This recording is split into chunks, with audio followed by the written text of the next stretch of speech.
Okay, hey there everyone. We are about to start. Just let's wait for someone else to join. Well, okay. We're ready. Last week in New York, we stood on stage at Next Summit in front of 1,200 iGaming executive and showed them the number they didn't love. That yes.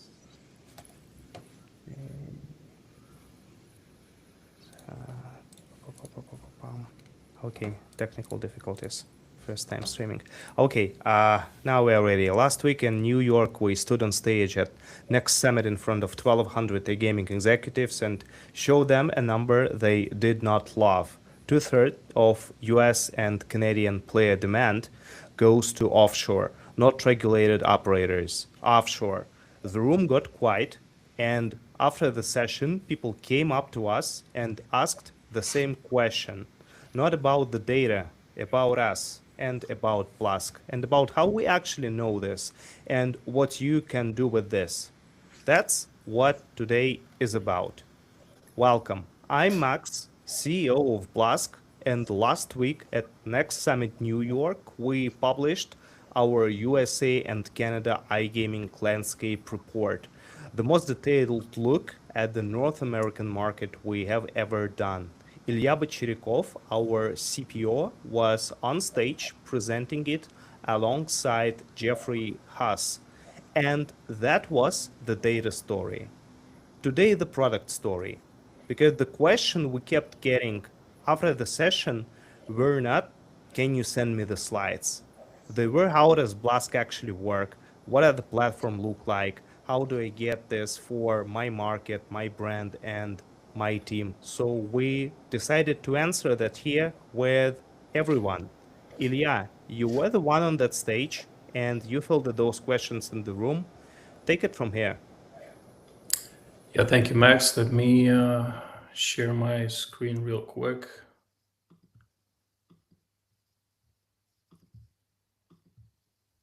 Yeah, we can get right to it. Okay, so before we actually dive into the key trends of 2026 so far, let's do a brief run through of our interface to better understand the kinds of insights you can expect from our product. So this is the page you're looking at. This is the main page. This is essentially a list of full supported countries to date. So it's 126 countries to date. And as you can see, United States, the country that we're focusing on today, is number one, essentially, out of the whole list. So we display the country level Blask index right here as well, as you can see. You can also select countries of interest to compare the Blask index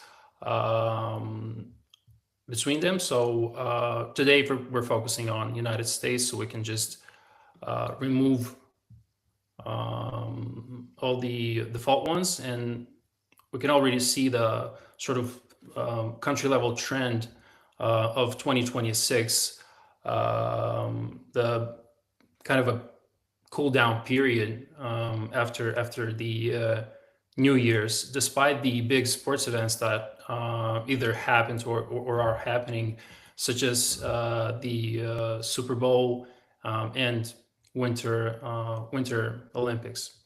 So right below the Blask Index widget, we have the table of countries along with some of the important metrics, such as the number of active brands per country, the growth dynamics year over year, month over month, acquisition power score, and competitive earnings baseline, which are the proprietary metrics that Max wanted to actually talk a little bit more about. So yeah, over to you, Max. A few words about them. Yeah, just a quick note on the numbers you are about to see. There is the Blask index. Think of the Blask index as the compound metric, just as the Dow Jones being used to gauge the US stock market. Blask index is the same compound, a proxy for the market interest and we calculate brands and we measure the market and the overall interest for the brand's demand. And the two derived metrics here are the APS, the acquisition power score, and the CEB, the competitive earnings baseline. We are treating them that those are market benchmarks and not operator reported revenue or GGR. Blask does not have access to anyone's internal financials, and what you are looking it is built from OSINT and external signals like search interest, affiliate visibility, digital engagement across the market, and just think of it as what the market says a brand should be capable of, taking in mind the competitive landscape and taking in mind the brand's accumulated power. We'll share a link on the blog article on how the BAP or the brand's accumulated power is being calculated. Think of it as the relative market share that we don't compare those figures directly to P&Ls and GGR, and those are not the same things. They are designed to sit alongside the internal data and never to replace it. And if you can see that, for example, you're a brand operator and you can see the CEB baseline, think of it that if you are performing well, you are the market average. If you are above, you are performing way better than the average and way better than the mathematical model assumes you should be performing, giving your brand's accumulated power. And if you are performing below, well, maybe you'll have to consider doing some strategic shifts within marketing, product, retention, etc. And one more very important disclaimer on what we call the non-domestic brands usage specifically. As we take in mind search traffic and the share of search theory specifically that we've built a foundation on, when a brand appears in the market without a local license, like people search of it, there is organic search demand, offshore operators in the US, and intentional books in Canada, the APS and CEB ranges might be deliberately wider, and the max might be up to 2.5x and the min. And min is like 0.5x versus 1.5x or 0.75x for locally licensed brands. And this is intentional because we try to show the deviation range for every forecasting that we have. So you can see not just the average, but also the channel. And non-domestic brands, in comparison to regulated brands or public companies, never disclose local activity. The affiliate presence and search signals shift with regulatory pressure and gray market dynamics in ways that are way harder to calibrate. But having big data, we can still try to model and use tools like linear regressions to assume how this demand might be translated to real financials. And the wider band and like the non-domestic usage batch reflects genuine uncertainty in the signal and not a data quality problem. We got quite a lot amount of questions on this, but yeah, a non-domestic brand's APS or CEB might look surprisingly large. That's often real market presence, not noise. And because offshore brands in the US and Canada are really genuinely large. So the report made exactly that point. Yeah, holding this over to Ilya. Yes, thank you, Max. So we already clicked through to the US to do a deeper dive into the country level data, but just to sort of highlight the few more things from the table, you can actually see the regulatory status for both verticals, for casino and betting per country, and in the same table for countries that have state drill down that which support state drill down in the product. You can actually see that in the same list. For instance, if you unfold United States, you can see those high-level stats per each state, along with the number of active brands, APS, CB, and regulatory status per each state as well. Just recently, we've also launched one additional metric, which is the maturity index, and it essentially represents the ratio of category interest versus brand interest. And higher values essentially indicate that general interest in the category exceeds brand specific demand. And that just means that broader user awareness and the more competitive market environment are taking place essentially. So yeah, we're gonna talk a little bit more about that later. Right now, we can just look at the US specifically. So once you click on the country, you land on the main page for that country, which is the market overview.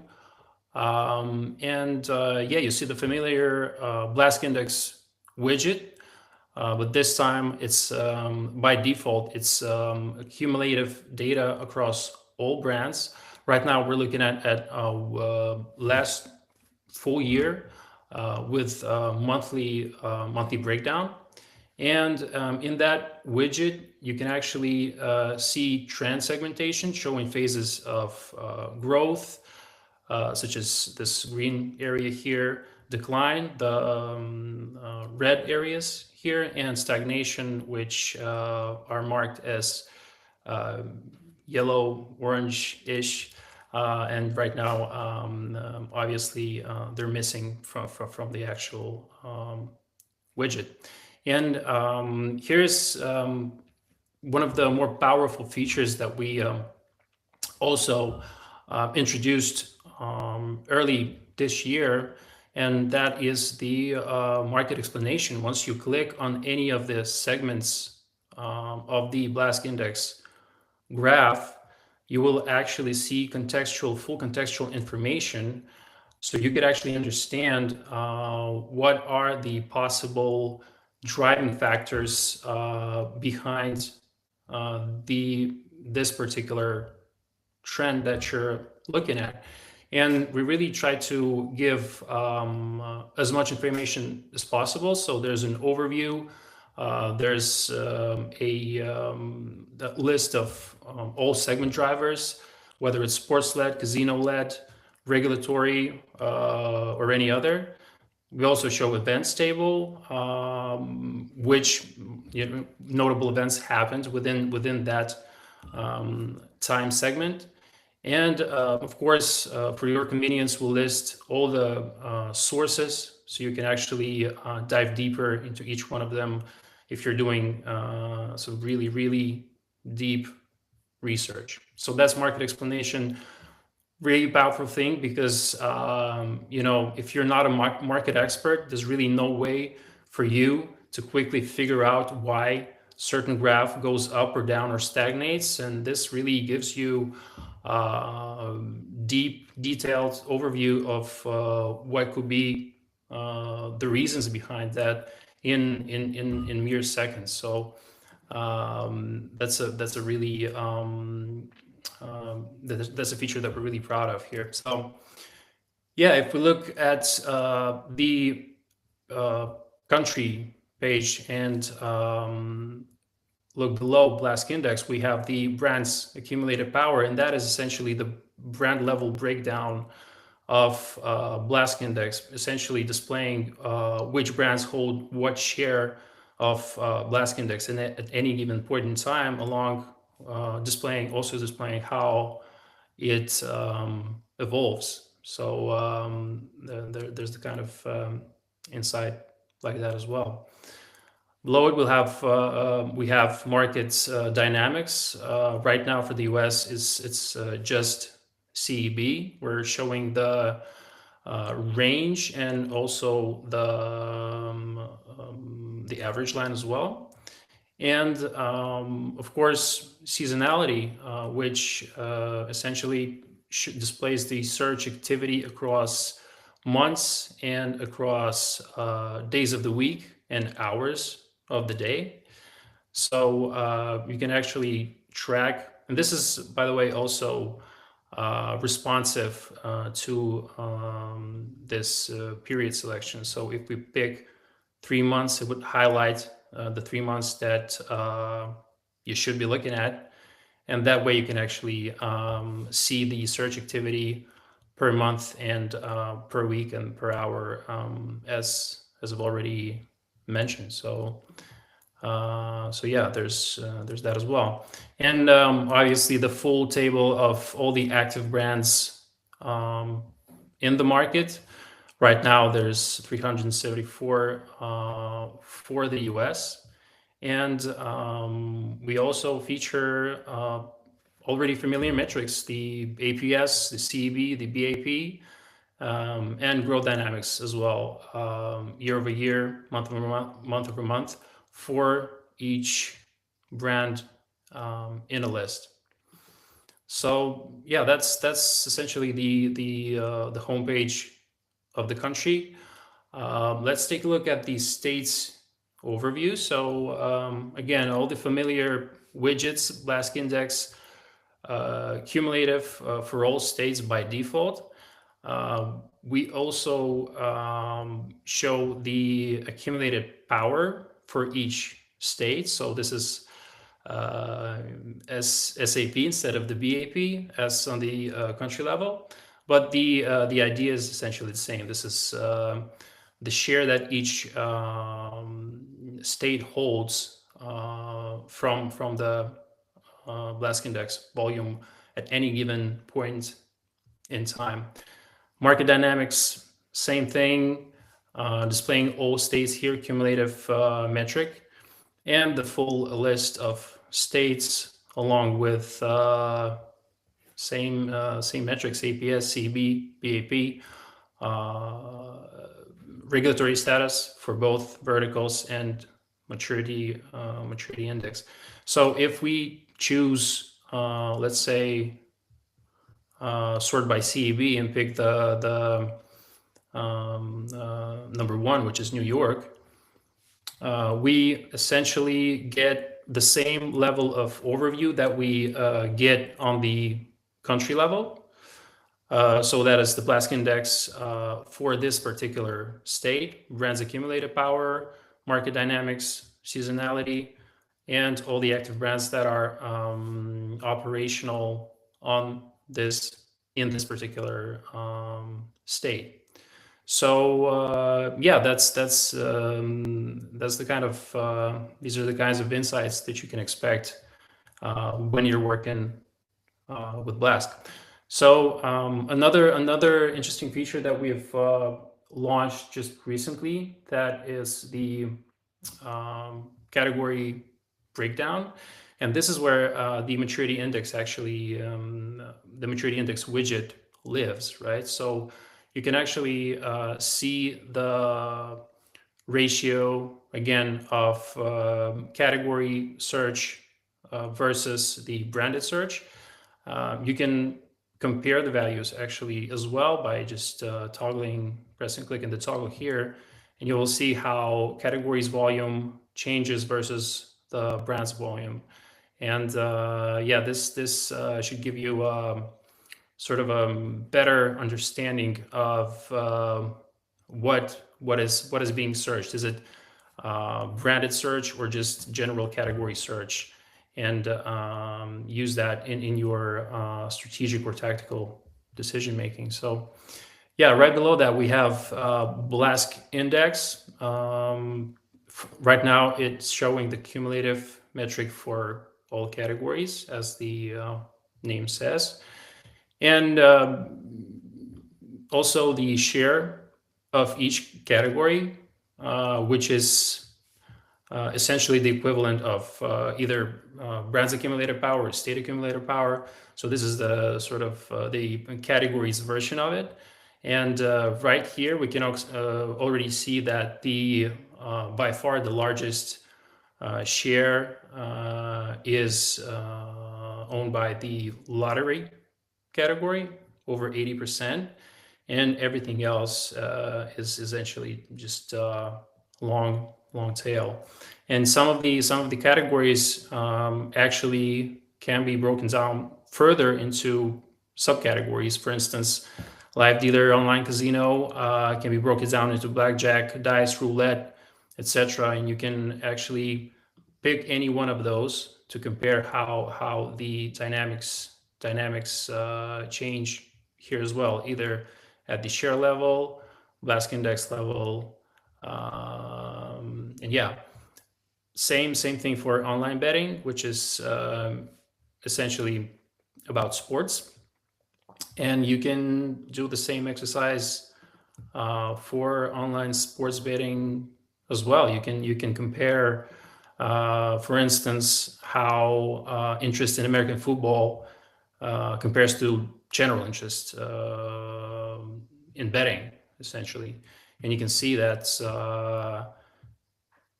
American football sort of grows from September through to January, because that is when the NFL season happens, essentially. So it's all reflected here. So yeah, this is the sort of the interface of the product. We also have the customer profile, which sort of provides a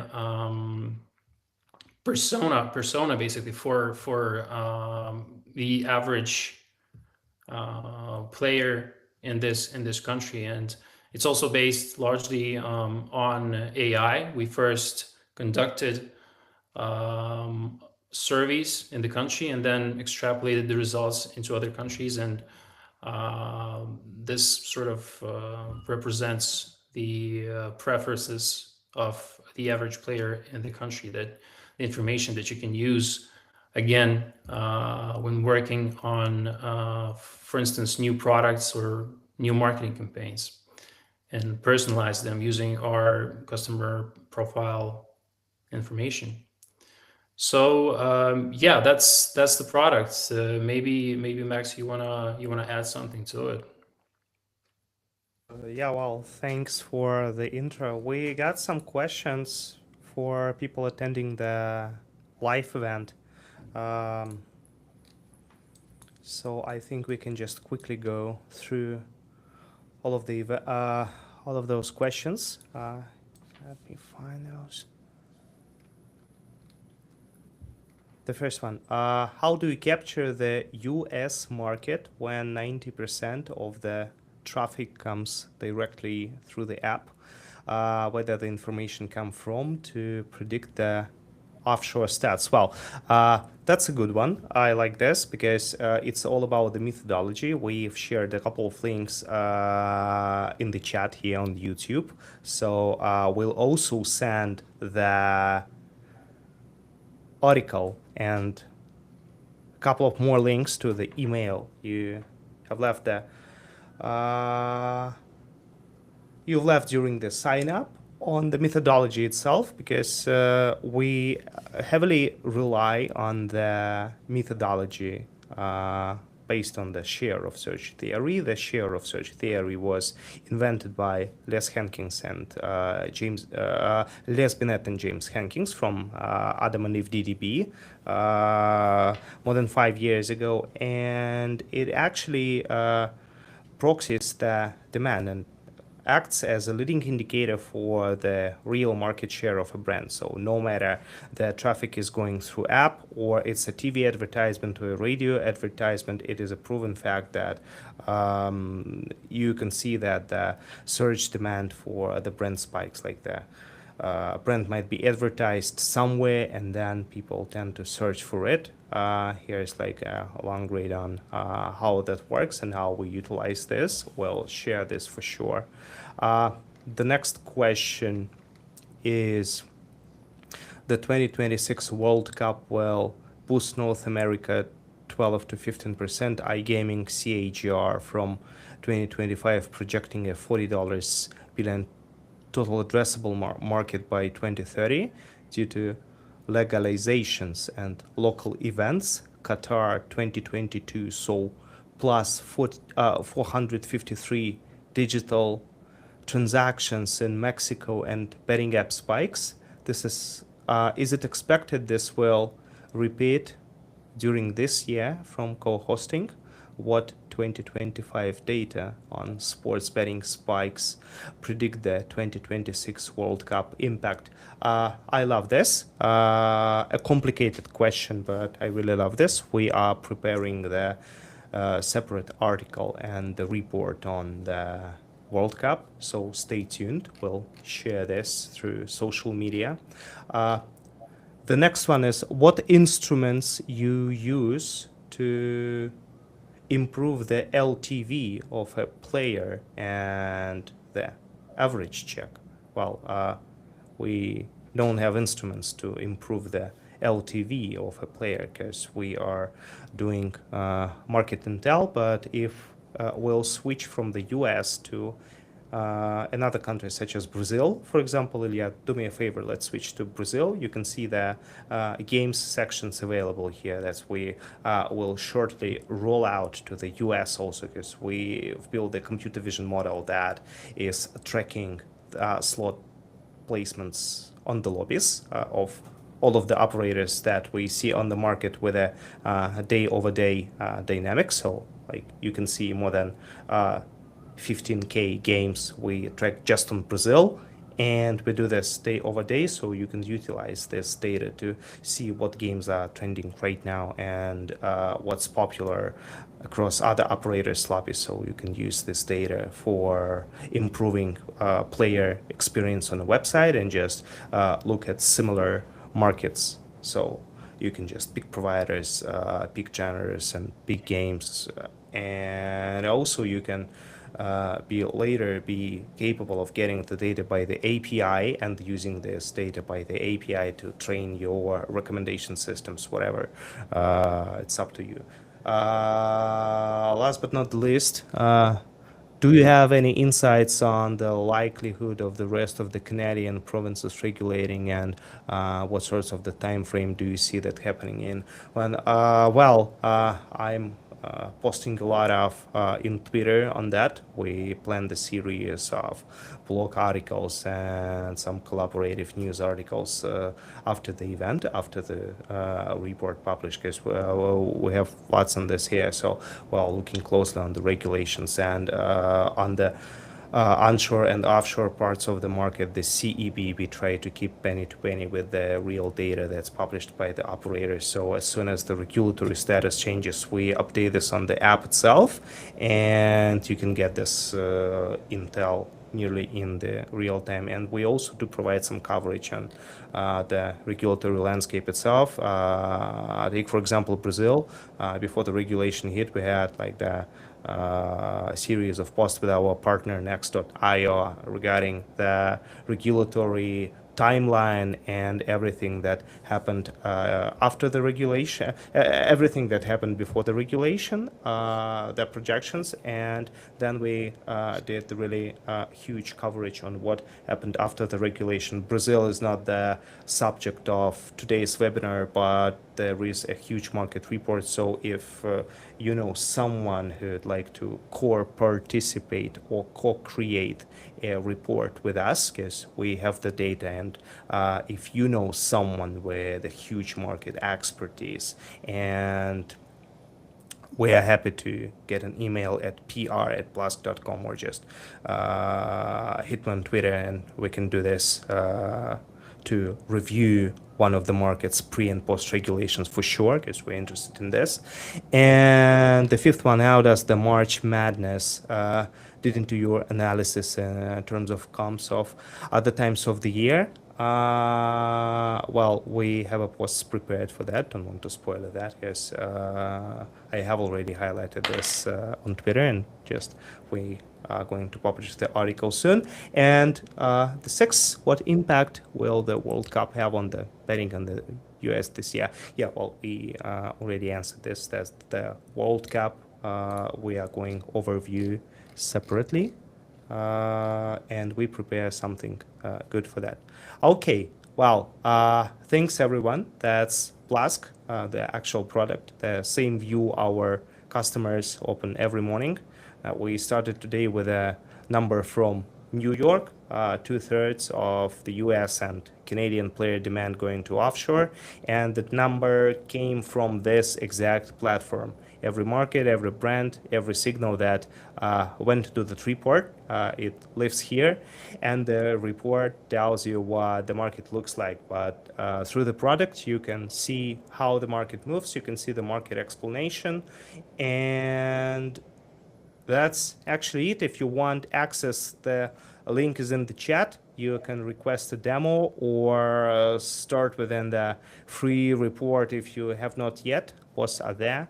And if you watched this and thought of someone who should have been in the room, just send it to them, because this is exactly the kind of session that's more useful forwarding than bookmarked. Ilya, anything you'd add before we close? No, you just everybody's welcome to reach out to our sales team, get a personal demo if they'd like, and try out the product. I think it's really a breath of fresh air in the industry, and yeah, you're welcome to try it. Yeah, thanks for being here, Will. See you in the next one. Cheers. Thanks, everybody.